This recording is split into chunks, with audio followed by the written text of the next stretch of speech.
Люди, вот это не то же самое, что это. Потому что я смотрю, многие запутались и думают, что это один и тот же мотоцикл. Или что я взял двигатель Харлея и засунул в эту раму. Нет, это два разных мотоцикла, у каждого свой двигатель, своя рама и своя коробка передач. Это рама Harley-Davidson Wishbone 1948 года выпуска, на которой собирался Харлей с двигателем Penhead. И 1948 год был первым годом выпуска двигателей Penhead и рамы Wishbone на заводе Harley-Davidson. До этого флагманским двигателем был Knucklehead, а рама была Straight Leg. Поэтому 48 год был очень значимым для компании Harley-Davidson, а также для всех ценителей этой марки. Также 48 год был последним годом выпуска Харлеев со спрингерами, с 49-го пошли телескопы. Изначально я хотел заполучить только двигатель и коробку передач, раму, вилку и все остальное я намеревался сделать сам. Но первым делом появился оригинальный спрингер, после этого появился двигатель. Я сидел спокойно, копил деньги на коробку передач, но в одной американской интернет-барахолке появилось это. Я не знал, что это рама именно 48-го года выпуска, но понимал, что это настоящая харлеевская рама, просто сверхсильно заколхоженная. Покупать эту раму я не думал, ибо копил на коробку передач, да и нужда в коробке была куда сильнее, чем в раме, потому что я изначально принципиально хотел родную, старую харлеевскую четырехступку. Я скинул объявление с рамой уважаемому Игорю и сказал, было бы хорошо, но я коплю на КПП. На что он ответил, алло, это оригинальная харлеевская рама Wishbone от Penhead.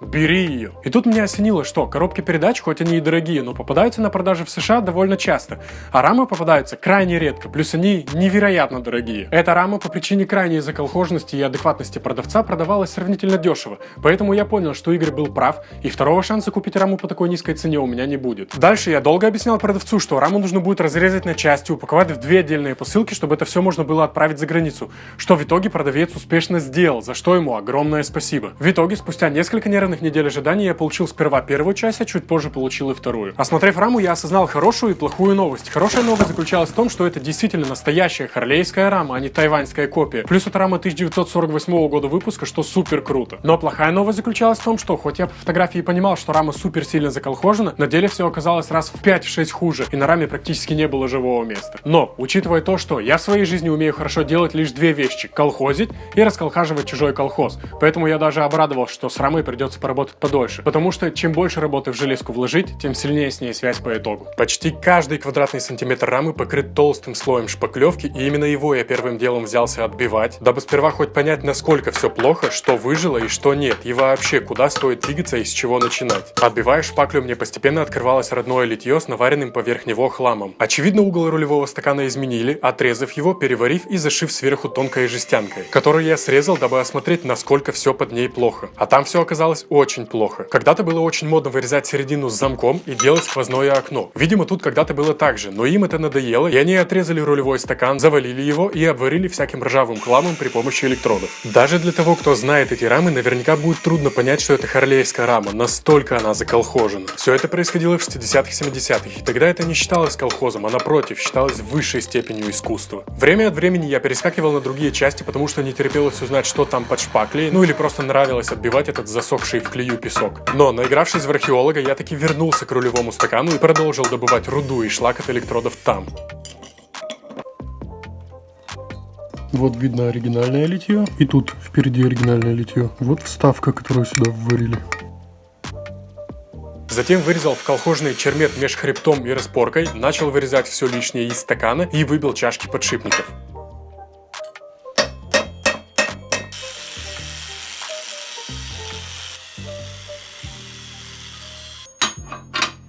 Чтобы вытащить останки чьей-то ржавой вареной койки, я решил воспользоваться своим старым проверенным методом. Насверлить кучу дырковых отверстий и выбить кусок зубила. В попытках придумать, как именно счистить все, что там осталось, я решил успокоиться затиранием останков сварного шва надфилем. Я попытался достать хоть что-то болгаркой, но с каждой секундой все сильнее понимал, что это все, вероятно, придется счищать напильником.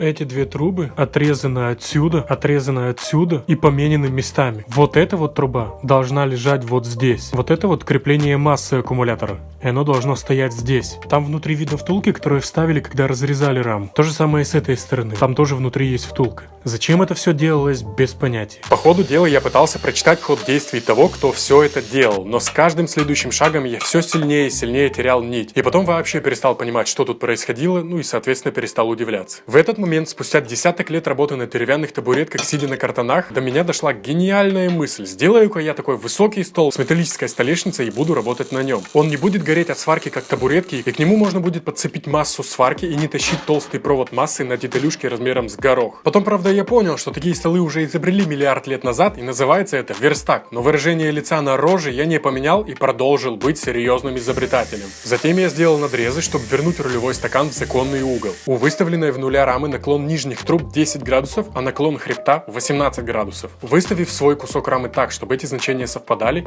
я теперь могу подогнать к этим значениям сам рулевой стакан. До 46 года рейк на харлеевских рамах был 28 градусов, но с 46-го рулевой стакан с завода сделали 30 градусов, чтобы поставить телескоп-вилку. С ее установкой на раму были некоторые проблемы, и ее отложили до 49 года, поэтому для рам с 46 по 48 год делали офсет-спрингеры с отрицательным рейком для компенсации тех самых 2 градусов. То есть, по сути, на этой раме должен стоять офсет-спрингер с отрицательным рейком. У меня же инлайн-спрингер 43 года, у которого нету отрицательного рейка, что значит, что передняя часть торчит на пару градусов вперед сильнее, чем должна. Но мне это даже нравится. Насчет прямоты можно не переживать, оно ровное, я проверил. На глаз. После я поснимал здоровые такие фаски, проварил и занялся тем, что ненавижу сильнее всего – зачисткой сварных швов. Но для харлеевской рамы все же решил сделать исключение и даже придал фактурности дремелем.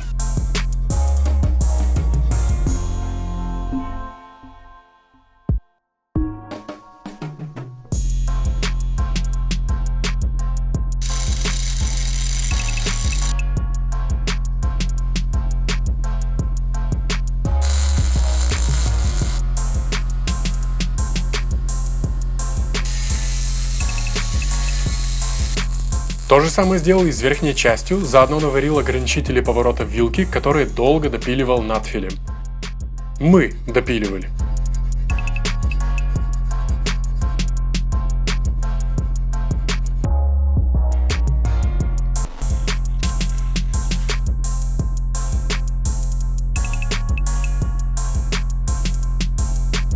Но в итоге мне таки пришлось вернуться к изъятию лишнего металла из полости за стаканом. Я знал, что это все придется делать напильником, но решил повысверливать оттуда хоть часть металла. В итоге я все-таки прицепил тиски, вооружился самым трушным инструментом и 2 дня подряд маслал напильником, счищая этот стальной мусор с рамы. Обожаю работать напильником, ибо считаю это настоящим инструментом наряду с молотком и зубилом. Это прям действительно инструменты с душой, и работая ими, чувствуешь себя человеком. Объяснить трудно, но кто работал примитивным ручным инструментом, поймет. По итогу подварил все, что нужно было подварить, и снова зачистил напильником. Также на верхней части рулевого стакана не хватало куска, который отрезали, дабы воткнуть какую-то вилку, которая сюда не вставала. Эту часть надо отрастить, поэтому я выточил недостающий кусок, снял фаски, напрессовал эту деталь на чашку, дабы отцентровать и запрессовать чашку в стакан.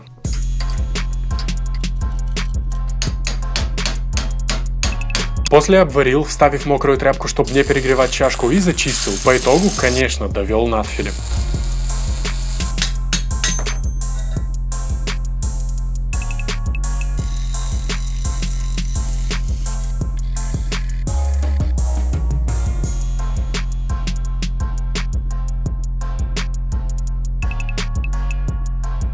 Дальше я взялся отрезать головы и ноги бедным обезьянкам, дабы сделать трафарет, чтобы зашить рулевой стакан.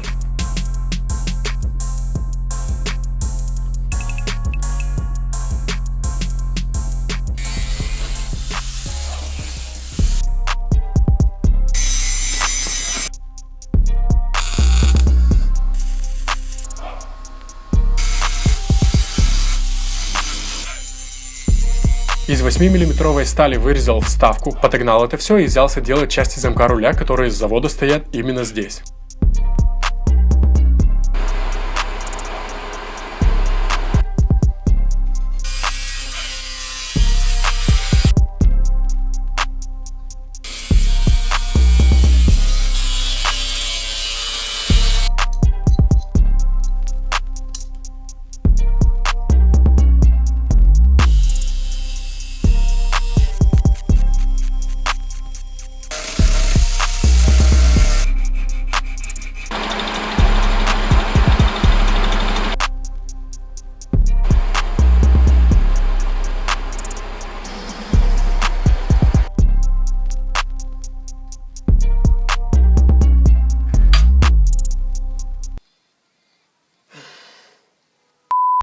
Морочился я со всем этим очень долго, резал, подгонял, варил, зачищал, точил и опять варил, но по итогу получилась вот такая вот деталюха.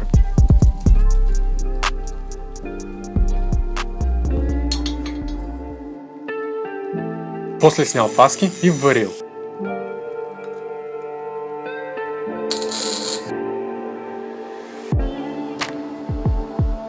В труднодоступных местах подварил палками, а дальше самое интересное – зачистить угловые швы, которые находятся на глубине нескольких сантиметров.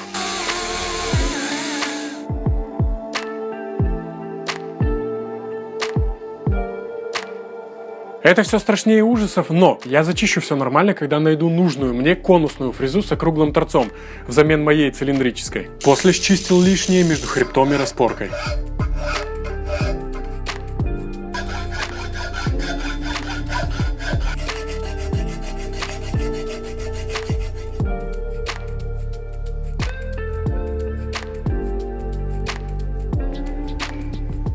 Эту хреновину срезать пока не буду, так как она вполне играет роль распорки, не дающей трубам разъехаться в стороны. На этом с этой частью рамы я пока завершил и перешел к следующей части. Передняя опора мотора когда-то лопнула, они заварили ее нержавейкой, а потом еще и усилили наваренной спереди пластиной. Я решил это все не трогать и не срезать. Оно мне не мешает и не бесит, пусть себе висит там. Я вытащил вставку, которая при попытке выправить трубу не даст торцу сплющиться. Плюс эта вставка будет играть роль соединительного звена со следующей частью рамы.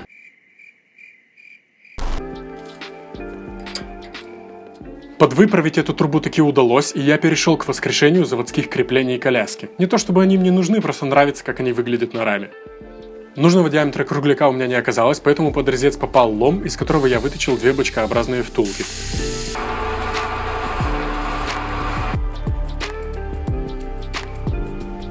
На остатках литья видно, где они стояли прежде, поэтому заготовки просто остается подогнать к этим местам.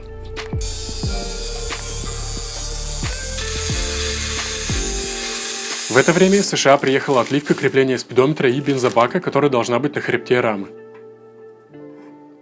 Эту штуку я купил, хотя ее без проблем можно было сделать дома. И дело тут не в лени, а в уровне мотоцикла. Эта штука не просто старый советский мод, это такой мотоцикл, на котором нельзя экономить. Я знал, на что подписывался, когда решил его собирать, и знал, что все это дорогое удовольствие, поэтому не вижу проблемы лишний раз потратиться даже на железку, которую можно сделать дома за полчаса. Зато я получаю отличного качества отливку еще и с нужными мне номерами. Отливка в правильных размерах, и мне не придется угадывать по фото ее длину и габариты. Ее остается лишь подогнать и приварить на место, но об этом слегка позже. Короче, я подогнал проушины крепления бокового прицепа и приварил их на место, наращивая по ходу дела весь металл, который был безобразно срезан.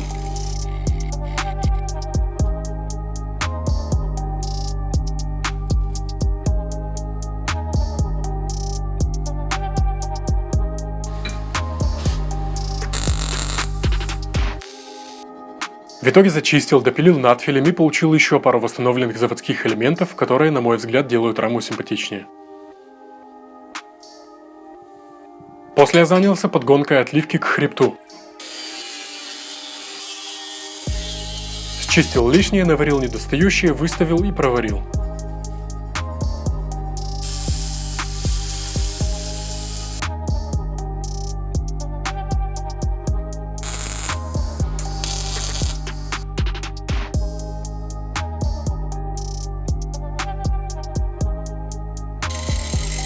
Ну а после самое в кавычках интересное – зачистка швов.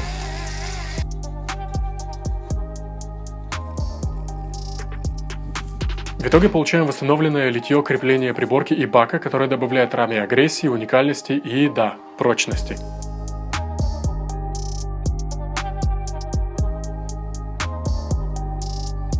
Затем я перешел к соединению первых двух частей рамы, для чего снова вытащил вставки, которые сделают стыки прочнее.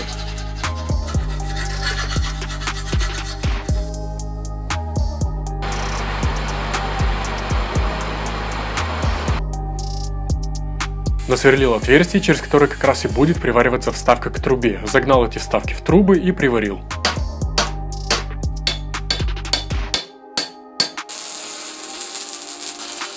После насверлил отверстие с другой стороны и начал загонять это вместе. Правда, оно зашло процентов на 80 и перестало идти дальше, потому что посадка была слишком плотная. Поэтому при помощи домкрата я подвытащил все наружу, подточил вставки и уже окончательно запрессовал одно в другое. Зашло оно довольно плотно, но лучше плотнее, чем нужно, нежели слабее, чем хочется. Резали раму сабельной пилой с толщиной полотна 0,7-0,8 мм, поэтому зазор в стыках я оставлял по 0,8 мм. Финально пока не обваривал на всякий случай, чтобы в будущем была возможность немного подрегулировать при надобности. После перешел к третьей части рамы, которая тоже супер сильно заколхожена, особенно посадка под тормозной вал, часть которой вообще отрезана и заглушена куском алюминиевой чушки. Эту самую чушку я выбил оттуда, и вылезла она с куском заводской бронзовой втулки.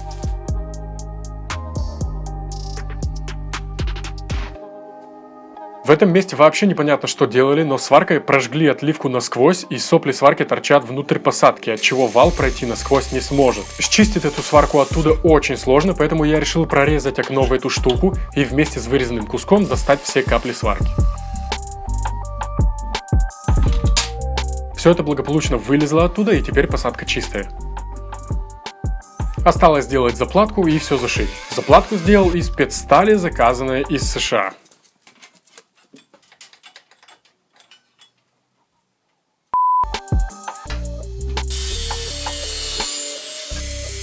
Снял фаску, заварил и зачистил.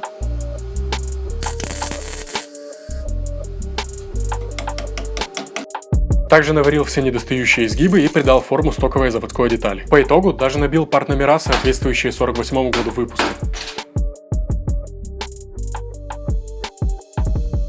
Теперь посадка чистая и втулку можно развернуть.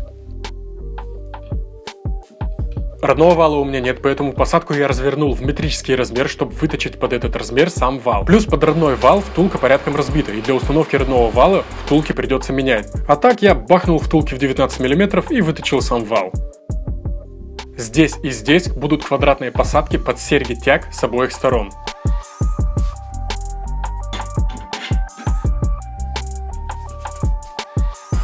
Затем выточил недостающую часть посадки вала. Откалибровал ту самую втулку, которая вылезла с алюминиевой чушкой. Уверен, что это заводская втулка с этой рамы. Запрессовал втулку, развальцевал конец и развернул это все разверткой.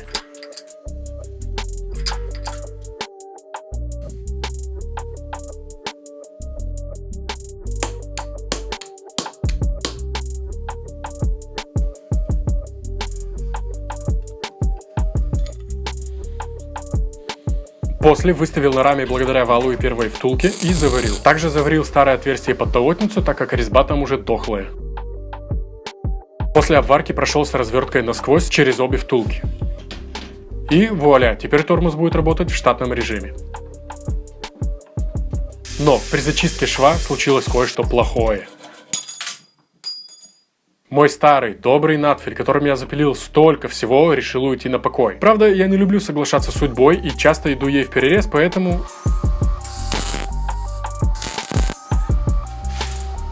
Благодаря этой капле сварки у пальца появился подпор, и теперь работать надфилем даже удобнее.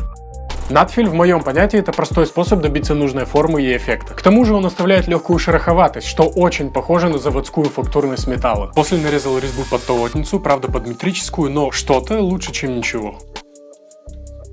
Счистил колхоз и просверлил трубы для дальнейшего соединения с другими частями рамы через такие же вставки, как и прежде.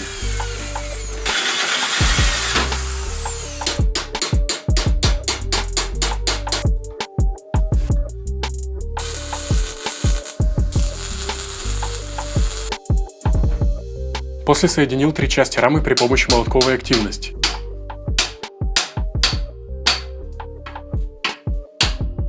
А потом мы вставили с отцом двигатель в раму, так как это наилучший кондуктор в плане выставления передней и задней опор двигателя. Как оказалось, все стреляет идеально с точностью до десяток, плюс опоры стоят четко в уровне, одна по отношению к другой, так что я приступил к обварке.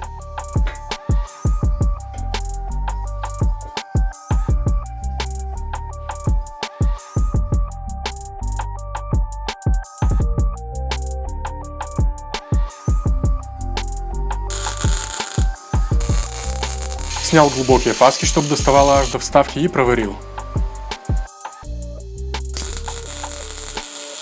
После, зачем-то, я просветил все лазерным уровнем, хотя я и так знал, что все ровно, ведь у меня есть глаз. Далее я занялся приделыванием четвертой части рамы, для этого снял фаски и понаблюдал за тем, как забавно устроен хребет, в который с завода в качестве усиления вставлена еще одна труба и запаяна латунью. В данном случае вставку я использовать не могу, потому что в этом районе хребет не круглого сечения, плюс он и так двухслойный. А в распорке с завода стоят бронзовые втулки, и в них установлена подседельная часть, которая работает тут на пружинах. Использовать стоковый подседельный механизм я не буду, но это не значит, что раму нужно лишать этого функционала, поэтому внутреннюю вставку здесь использовать я не могу. Но, как говорится, у хорошего сварщика шов прочнее, чем металл вокруг. Да, жаль, меня с хорошим сварщиком роднить лишь наличие сварочного аппарата. Но чтобы выставить оба куска труб, я выточил плотно садящийся на трубу рукав, который поможет отцентровать обе трубы одна по отношению к другой. А чтобы трубы можно было прихватить, в рукаве нужно проделать два окна.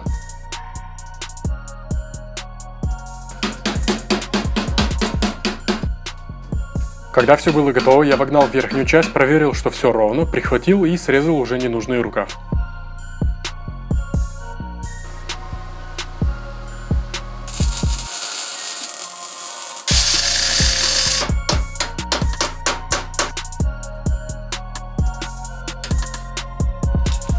Потом почистил прихватки и обварил весь шов. Также за компанию наконец обварил передние трубы. В это время приехал набор дюймовых метчиков и плашек, и я взялся прогонять все резьбы в раме. По итогу, зачистив швы, большая часть рамы стала выглядеть примерно так. После этого пришел черед подседельных труб и в целом хвоста, и тут меня ждало больше всего препятствий, которые необходимо было пройти. Дело в том, что вот эти трубы от сих до сих были отрезаны, поменены местами, перевернуты вверх ногами, изогнуты в другую сторону и приварены обратно. Вот эти распорки вообще отсутствовали, и вместо них сюда на соплях приварили какие-то стальные пеньки. Зачем все это делалось? Без понятия. После всего увиденного я задался вопросом, а действительно ли я колхозник? Ведь все, что сделали с этой рамой, не подчиняется абсолютно никакой логике.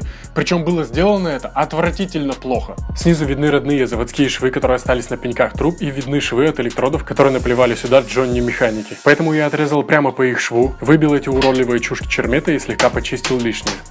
После перешел к дропаутам, которые заколхожены настолько сильно и бессмысленно, что даже не верится, что кому-то это пришло в голову. Сперва я посрезал налепленные, убогие, как мои шутки, проушины, а потом стал расколхаживать бедное, заводское и изящное литье, которое закрыли наваренной сверху жестянкой.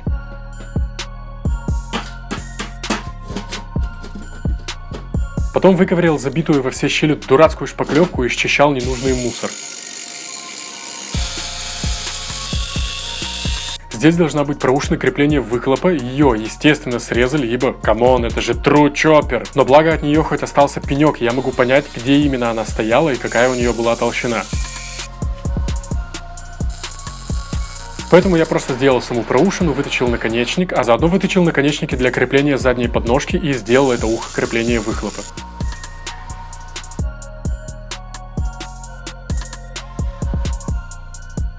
После те самые проушины крепления задней подножки тоже приварил на место, а еще наварил и придал форму тому, что было спилено кроме самих проушин. Это и было квинтэссенцией чоперостроения 60-х. Отпилить все, что торчит на раме, и увеличить угол наклона рулевого стакана. То есть в какой-то момент эта рама действительно была настоящим таким чопером с длинной вилкой наподобие Easy Rider.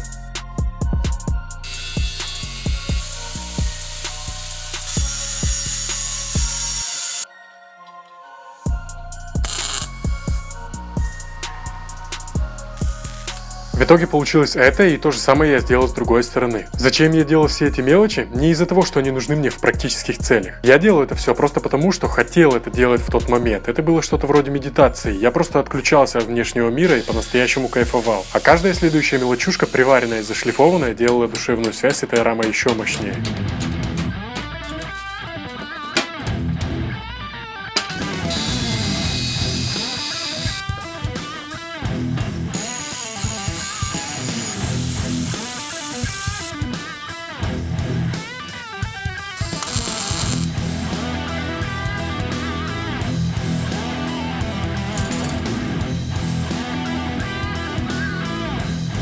По итогу я заморочился настолько, что повторил все мелкие линии и изгибы. Кстати, шлифануть зеркало лепестковым диском легко, но вот добиться подобной фактурности, чтобы все эти детальки выглядели побиты, как и остальная часть рамы, вот это сложновато. Затем очередная проблема, которую нужно было вылечить. Изогнутость труб хвостовой части, которых с завода, конечно же, нет. Я не хотел это делать под прессом, да еще и на холодную, ибо думал, что трубы сплющат, но они толстостенные, и мне повезло, их не сплющило. Поэтому в совокупности с моим самым точным инструментом из станины токарного станка мне удалось все выправить и вернуть в законные углы. И в этот момент пришел час стапелю играть свою роль. Этот стапель я сделал в 2017 году из швеллеров, вырезанных из старого 2 ПТС-40, который стоит на даче. Несмотря на примитивность стапеля, мне всегда удавалось выставить на нем все, что мне нужно было для постройки рам. Подмоторный опорник под ширину рамы переделал, раму на стапель установил и все в нули выставил.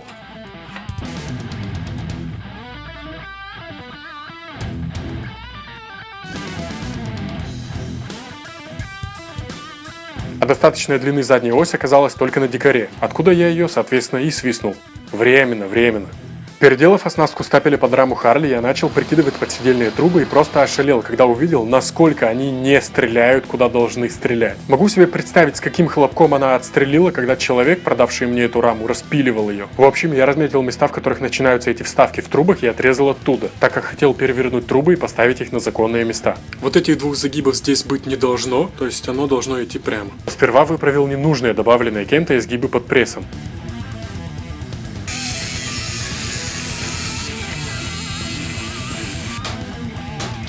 Выточил соединительные вставки, просверлил трубы, загнал вставки и заварил их.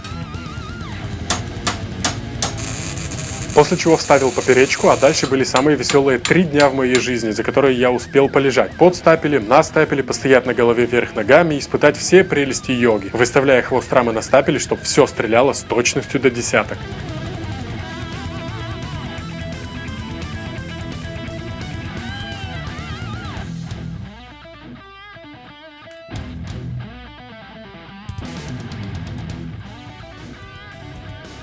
Этот изгиб заводской, нужен для дополнительного клиренса приводной цепи.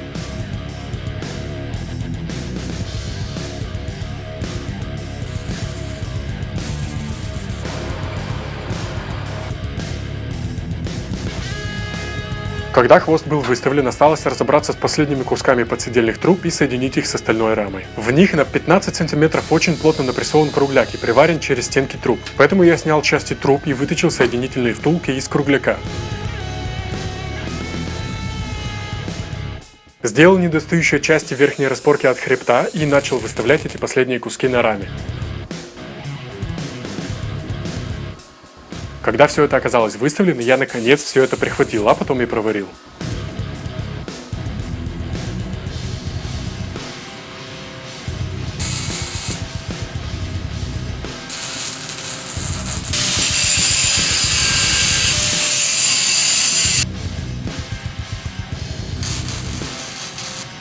Также заварил и бесполезную, прожженную резаком дырку в хребте рамы. После сварки на хребте обнаружилась трещина, которую, сняв фаску, я тоже заварил.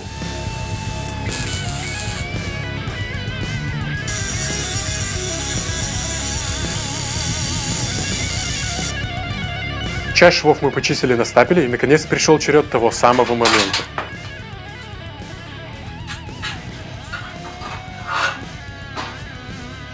После все, что не было удобно чистить на стапеле, я счистил уже на столе. Убрал стапель и еще раз убедился в прямоте рамы самым точным инструментом. На финиш пришло время сделать распорки от подседельных труб к хребту.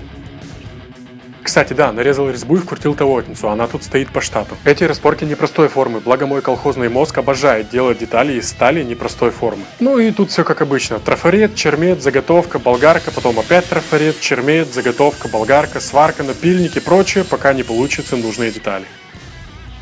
И снова, я прям тащусь, когда из чермета при помощи болгарки и терпения получается подобного рода детальки, прям как части глиняной скульптуры. Далее на готовых детальках я поснимал фаски, выставил их, прихватил, а после проварил. По итогу все почистил дремелем и надфилем.